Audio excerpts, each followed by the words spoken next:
What's going on, guys? In today's video we're going to be taking a look at a budget-friendly hot air rework station. On the bench today we have the WEP 959D2. This is a 700 watt mini blower style hot air station with quick change nozzles. Okay, first off let's take a look at all the features. The 959 is a 700 watt mini blower style hot air station that is equipped with a low friction quick change nozzle system and comes bundled with 5 nozzles.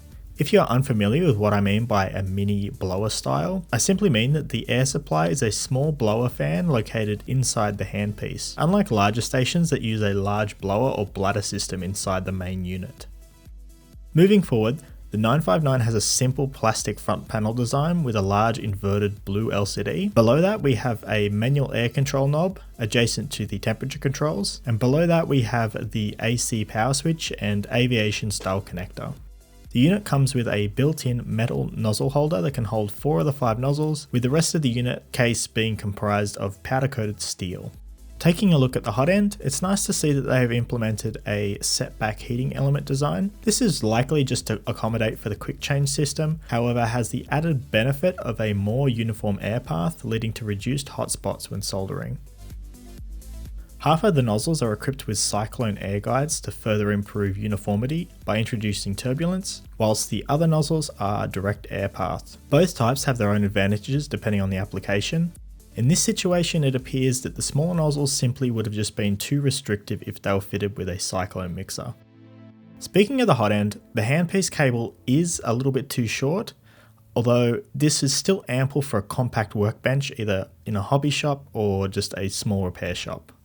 Taking a peek inside the handpiece, we can see the previously mentioned blower fan as well as the heater core wiring and a small magnet sense wire. This sense wire interacts with a magnet in the hot end cradle, which will automatically ramp down the heater and put the station to sleep once it's at a safe temperature.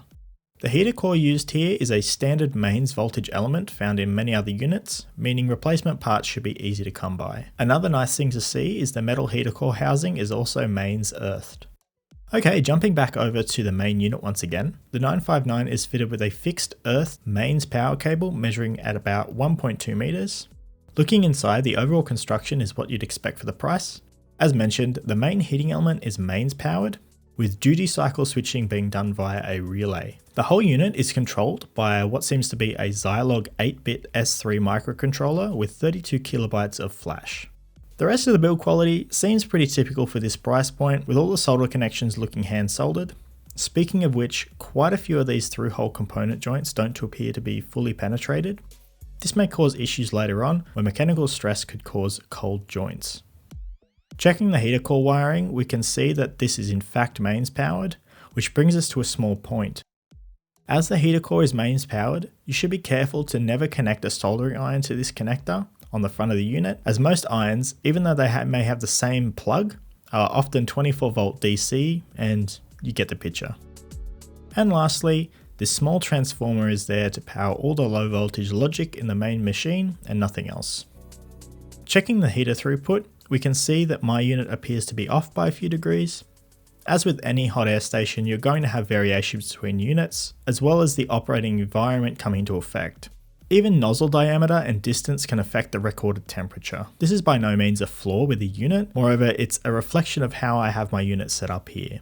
This is why copying what temperatures someone else is using for a hot air rework may not always yield the same results. Keeping this in mind, it is very useful that 959 has an offset calibration built in. Simply hold the plus and minus buttons down until you see cal on the screen.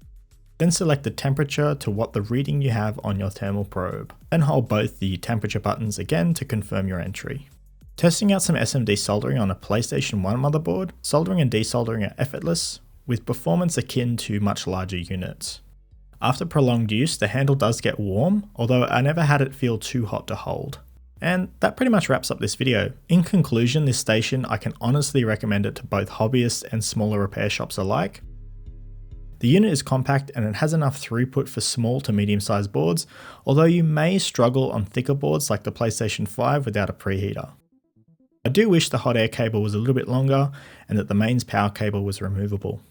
Other than that, it's a great little unit. Okay, so if you liked this video, please be sure to give it a like. If you disliked it, thumbs down is okay as well.